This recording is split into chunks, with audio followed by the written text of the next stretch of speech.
l'économie du sport un levier de développement capital pour Marseille? De suite, je vais passer la parole à Dominique Tian. Justement, en quoi le sport est un levier économique pour la ville de Marseille? Alors c'est un levier très important. Alors d'abord, pourquoi le thème du sport cette année sur le stand de la ville de Marseille? Chacun le sait, nous sommes candidats capitale européenne du sport et donc on reçoit une grande délégation avec son président du comité qui va décider l'attribution entre Sofia et Marseille de ce titre pour 2017 de capitale européenne du sport. L'un des volets que j'ai défendu ce matin, que je défendrai également demain matin devant ce jury, c'est qu'est-ce que sur le plan économique ça représente à Marseille.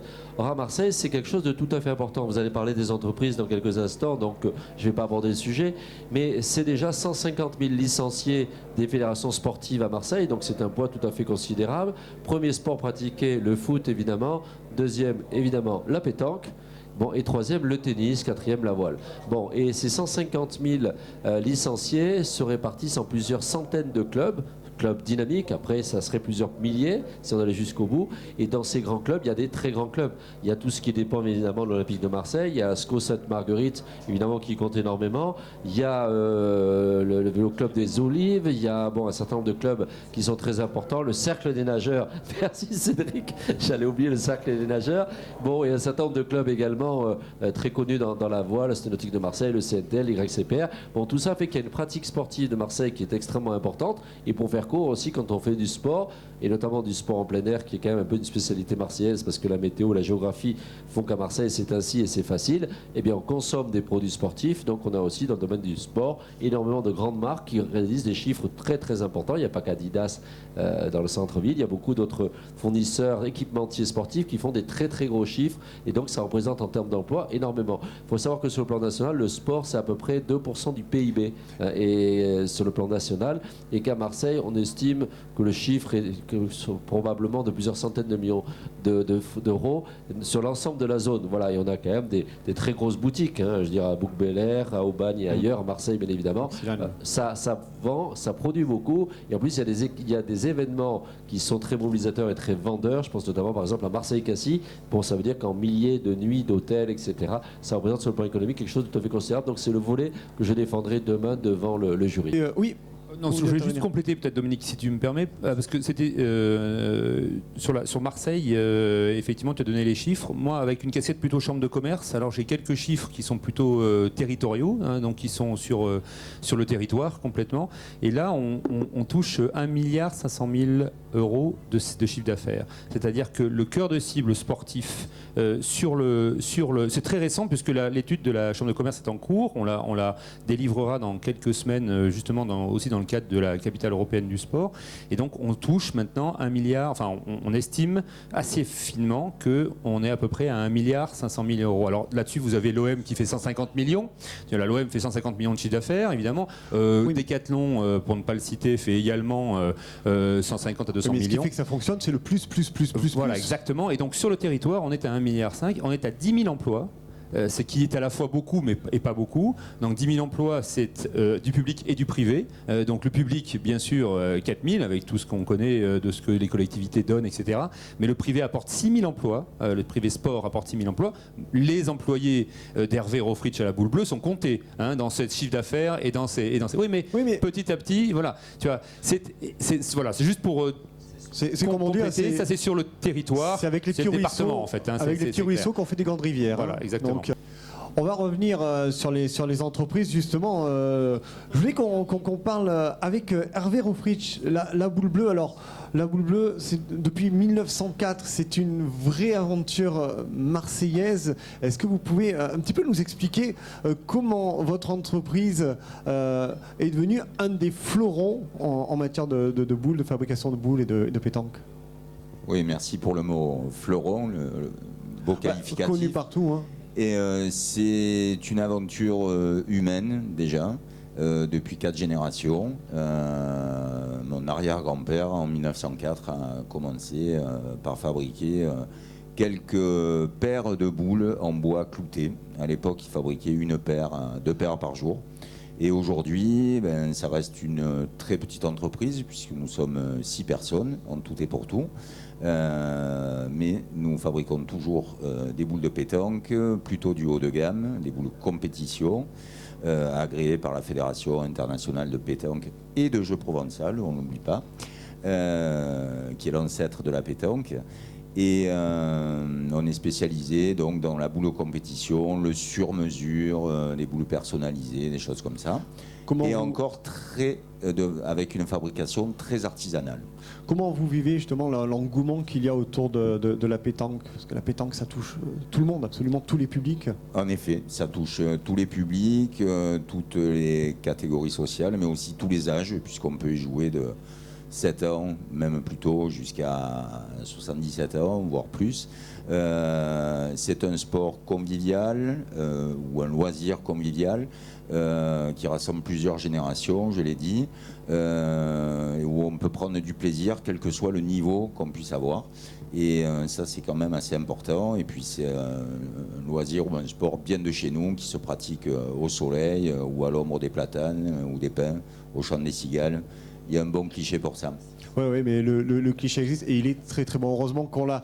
Justement, Didier, vous êtes en relation avec toutes ces entreprises, avec tous ces chefs d'entreprise. Moi, je voudrais savoir, Marseille semble réunir tous les éléments pour conjuguer sport et économie. Mais quels sont les outils qui vont être mis en place pour concrétiser cette dynamique? Alors d'abord, je vais vous faire une petite confidence. Avec Dominique, nous sommes plusieurs élus à être mobilisés pour faire gagner le territoire et gagner cette capitale européenne du sport. Et aujourd'hui, j'ai eu la chance de parler avec le président du jury qui est italien, il s'appelle Lupatelli, et on a échangé quelques mots en italien. Et il m'a dit, vous avez une super candidature. Donc je pense que ce travail que nous avons fait de jouer collectif, nous avons pris les mêmes recettes que la capitale européenne du sport.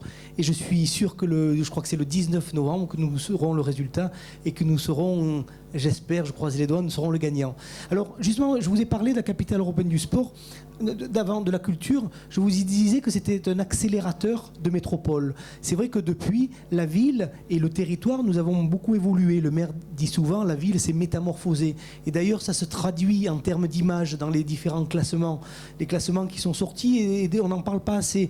Marseille est devenue la ville la plus business-friendly en matière de qualité des infrastructures. Une enquête aussi sur l'OCDE dit que Marseille est à le 2e rang des villes d'Europe, des métropoles européennes, en termes de croissance de l'emploi. C'est une étude qui a été faite entre 2002 et 2012. On nous dit aussi qu'on est au 2e rang européen en matière d'attrait des investissements étrangers. Donc tout ça, ça a été grâce à cette capitale européenne de la culture. Eh bien, nous allons prendre la même recette et nous allons faire la même chose pour la dynamique du sport. Alors c'est vrai que nous avons... moi je dirais que le sport, le tourisme, la culture, c'est la nouvelle Dream Team gagnante pour créer de l'emploi et pour booster l'économie. Alors nous avons ici sur ce plateau des entreprises connues, que ce soit l'OM, que ce soit la Boule Bleue, que ce soit Shark, mais nous en avons beaucoup d'autres sur Marseille. Je pense à l'entreprise Beuchat, qui est leader français de la plongée sous-marine, qui a fêté ses 80 ans. Je pense aussi à des entreprises emblématiques, Sun Valley, je pense à Poivre Blanc dans la mode. Et donc toutes ces entreprises ne demandent qu'à prospérer, qu'à se développer. Je suis sûr que la capitale va les booster. Alors c'est vrai aussi que nous allons continuer ce travail avec les entreprises, mais il y a un terroir assez favorable sur le territoire, parce que on en a parlé, nous avons la recherche, le technopole, le technosport de Lumini. Nous avons aussi tout ce qui est les étudiants avec un master de sport à Lumini, avec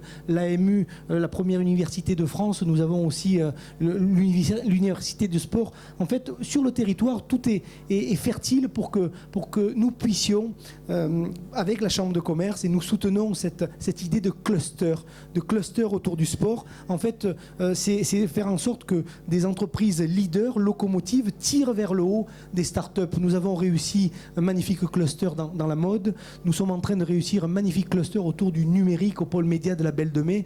C'est une véritable réussite. Nous sommes en train d'aller chercher le label French Tech.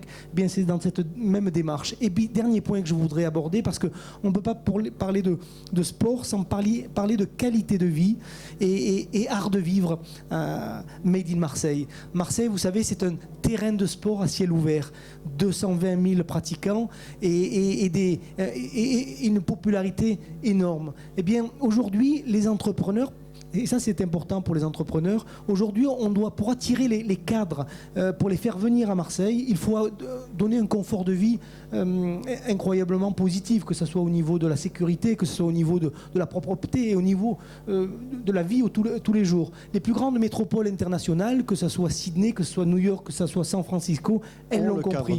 Ont le cadre de vie. Et nous, il faut le dire, il ne faut pas avoir de complexe. Nous sommes une des plus belles régions du monde. Et donc nous avons une rade fantastique et tous ces atouts-là, on va les sortir. Et c'est pour ça que le maire a cette vision d'aller chercher des labels, que ce soit la capitale du sport, que ce soit la French Tech.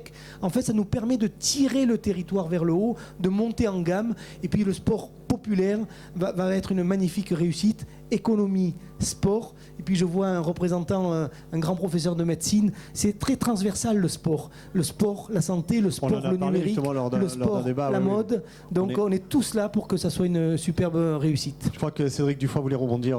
Oui, juste peut-être préciser ou compléter ce que dit très bien Didier. Il y a 3 axes à mon avis.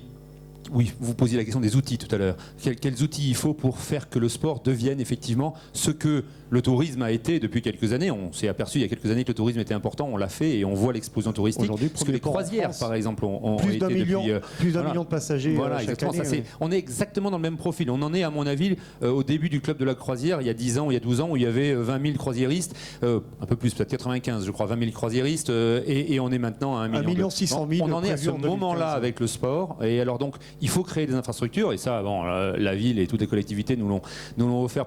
C'est un très beau vélodrome, on est juste en face, donc je le montre. Mais il y en a d'autres et il faut en faire d'autres, effectivement. Vous disiez ce matin, tu disais ce matin, Dominique, que les infrastructures naturelles sont merveilleuses. La RPI, la RAD, les calanques, voilà, ça, on sait qu'elles sont là et qu'on peut en profiter. Il faut continuer les infrastructures. Il faut ensuite continuer les événements. 2017, mais on a aussi l'Euro 2016 qui arrive, mine de rien, on sait qu'on est bon là-dessus, on sait qu'on s'est créé en 98, en 2007 avec la Coupe du Monde, la Coupe du Monde de rugby, on sait qu'on sait faire ce genre de choses, on a le championnat du monde de handball qui arrive en 2015 également, enfin toutes ces choses-là, on sait les faire, il faut qu'on les booste, il faut qu'on en fasse. Et la troisième chose, c'est cet horrible mot barbare qui s'appelle cluster. En fait, c'est quoi? Je reprends l'exemple du club de la croisière, c'est un peu ça, c'est mettre ensemble Jean-François Pellegrin qui adore l'équitation, Hervé Rofritz qui est patron de la Boule Bleue, en fait le Shark parce que c'est un industriel, Beuchat, etc. Il faut qu'on mette l'AMU, il faut qu'on mette la recherche, etc. Tout ça autour d'une table et il faut qu'on booste en fait l'économie et les emplois. Juste un dernier mot, l'objectif c'est de passer de 1% d'emplois privés liés au sport aujourd'hui sur le territoire à 2,5. Ce sont les chiffres qu'atteignent des départements comme le 34, comme l'Hérault, comme la Gironde ou comme la Savoie. Donc on peut y aller et à mon avis, dans 5 ou 6 ans, on peut passer de 1% à 2,5% d'emplois privés sur le territoire. Alors, merci Cédric Dufroy. Alors, on parlait justement, vous parliez de Jean-François Pellegrin qui adore l'équitation. Vous êtes bijoutier alors depuis 175 ans à Marseille, donc famille de bijoutiers, et vous êtes lié au sport parce que dans votre famille, vous êtes tous passionnés d'équitation. Je crois également que vous êtes mécène au niveau de certaines courses et certains concours d'équitation. Oui, en réalité, j'aime le cheval depuis toujours, depuis mon enfance. J'ai commencé à monter au club La Cravache. J'ai organisé même un concours national il y a plus de 40 ans, pendant 5 ans au Prado, avant que le club déménage à la campagne Pastré en 1976. J'avais participé à ce déménagement à l'époque. Et puis j'ai même eu des chevaux de course, et d'où mon engagement pour le Grand Prix de Marseille, où tous les ans notre maison offre le trophée le Grand Prix aura lieu cette année le 9 novembre. Vous devriez venir, c'est un très bel événement.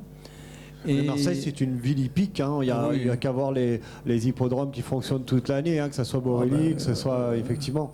Mais il est certain que l'hippodrome de Borély avec la mer en face est absolument unique. Donc c'est vraiment très, très, très intéressant. Et puis, je suis revenu après mes premiers amours, le concours hippique. J'ai eu la chance d'avoir un cheval d'exception qui s'appelait Galoubet. Et j'étais le premier à lancer l'insémination artificielle dans le monde du cheval en 81. Donc, oui, c'était hier. Et je reste très impliqué dans le cheval. parce que nous sommes une famille tout à fait sportive. Ma dernière fille était sélectionnée pour les derniers championnats du monde il y a 4 ans, à Lexington. Et vient il y a 15 jours d'être troisième du Grand Prix de Calgary, qui correspond à un des 2 plus gros Grands Prix au monde en concours hippique. Pour vous situer à quel point nous sommes investis là-dedans. Et je pourrais dire à Cédric que nous suivons tous les sports. Nous adorons bien sûr l'OM, mais surtout quand il gagne. Donc actuellement tout va bien. C'est également une tradition familiale. Ma mère était lyonnaise et un de mes oncles a été président de l'Olympique lyonnais pendant une quinzaine d'années. Donc pour nous, toutes les réunions de famille, c'était des matchs OM-OL et ça a bercé toute mon enfance. Ouais. Exactement, oui. Mais bon, ça continue, mais enfin bon, c'est peut-être moins passionné que ça ne l'était à l'époque. Voilà. Et nous adorons également tout ce qui est le haut niveau. C'est là où c'est proche de notre métier. Nous aimons l'excellence, nous aimons la perfection. Et nous sommes aussi heureux de suivre une compétition du cercle de nageurs, que de voir l'équipe de rugby, que de voir l'OM, que de voir vraiment des beaux matchs, quelle que soit la discipline, de suivre le ski également. Donc en clair, nous aimons l'excellence. Et effectivement, et le sport, puisque vous vous engagez donc dans les compétitions hippiques. Absolument. Nous avons d'ailleurs mis un bronze de l'étalon Galouvet dans tous nos magasins et depuis 1 an, nous communiquons un petit peu sur des événements sportifs à travers le cheval et sur notre site et ça connaît un certain succès.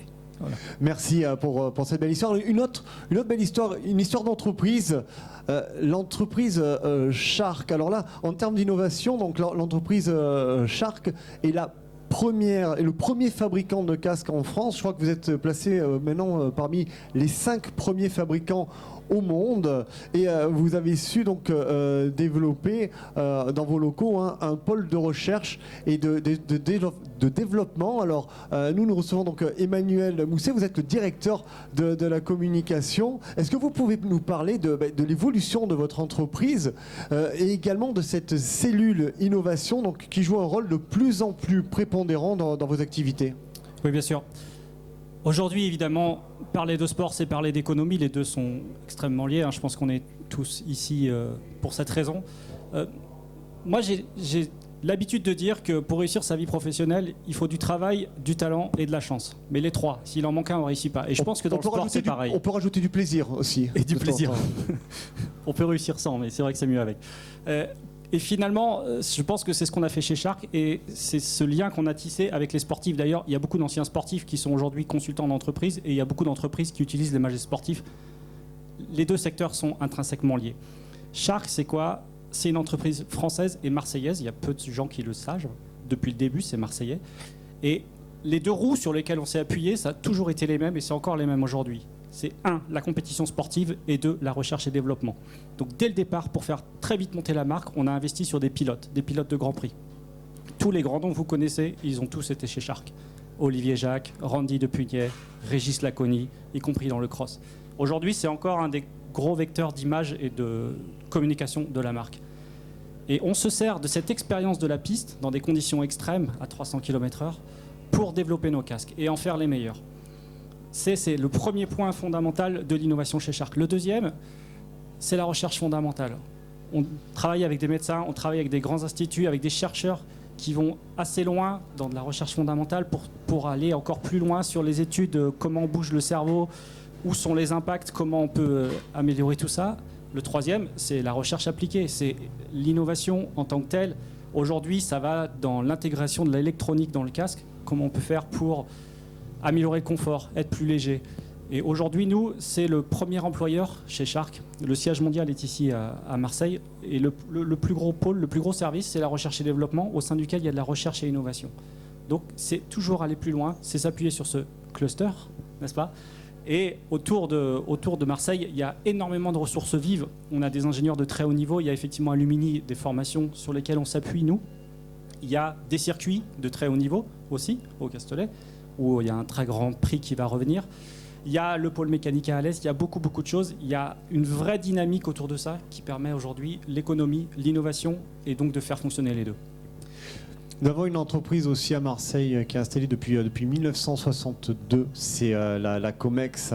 Nous avons parmi nous Michel Fructus. Alors, vous êtes la présidente de la Comex. Pouvez-vous nous dire comment la recherche, puisque vous êtes premier en matière d'ingénierie sous-marine, maritime, comment la recherche a permis de donner une nouvelle dimension à l'activité de la plongée? Alors, avant de vous répondre, Comex a été créé par Henri Deleuze, mon père, et s'il s'est installé à Marseille et non pas à Houston comme il aurait dû le faire, puisqu'il voulait travailler dans le parapétrolier, l'offshore profond, c'est par amour pour cette ville, pour sa rade, pour ses fonds sous-marins dont on ne parle pas assez. Et croyez-moi, quand les étrangers viennent, vous n'en entendez pas beaucoup parler, mais quand ils viennent plonger, c'est par la richesse et la beauté de nos fonds sous-marins. C'est très important. Le parc des Calanques, le parc national, va amener encore plus de visiteurs.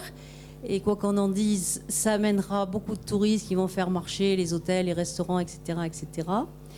Et le fait qu'on ait été basé à Marseille a profité, a induit une grande vitalité également dans toute l'industrie, je peux dire, de tout ce qui a trait aux sous-marins, les vêtements de plongée, la pêche, etc.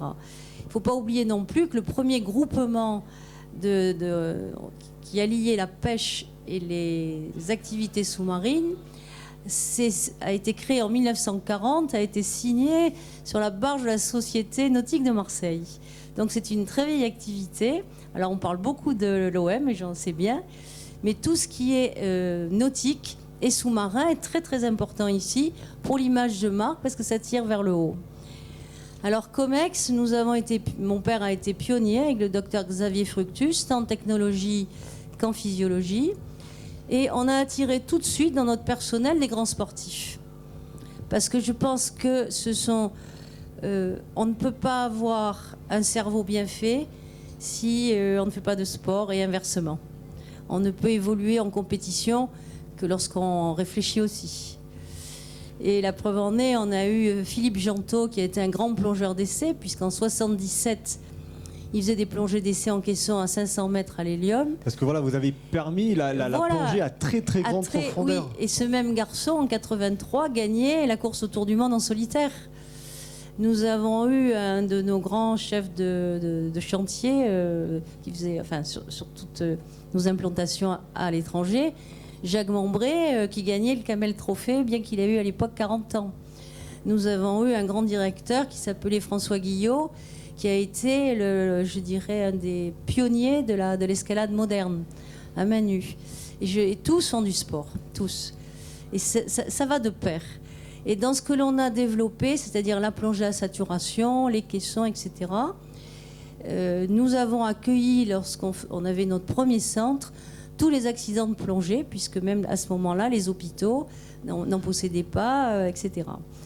Donc nous avons beaucoup contribué dans ce domaine, contribué au développement des tables de plongée, tant sportives que de celles de médecine du travail, qui sont celles agréées maintenant pour le travail.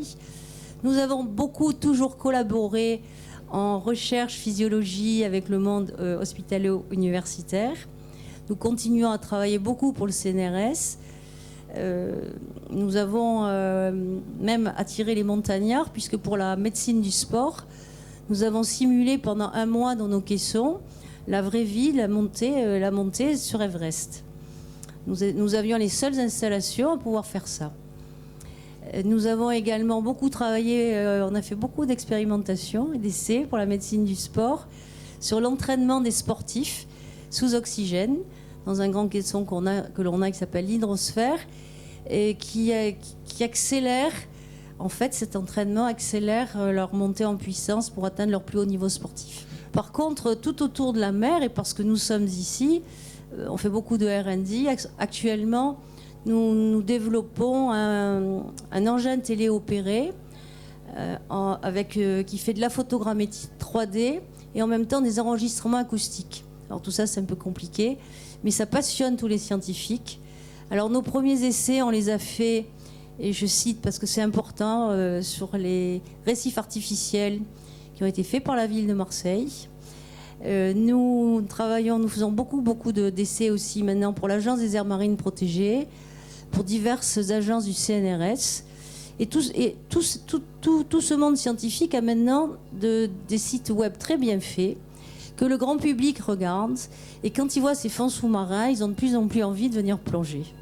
Tout ça, on peut dire, c'est multifactoriel. On ne peut pas isoler d'un côté la physiologie, parce que nous avons des grands médecins, nous avons une université fabuleuse, nous avons, je dirais, moi je suis à Impulse, vraiment on fait des efforts énormes qui se traduisent par des réussites, inciter nos chercheurs à créer leurs entreprises.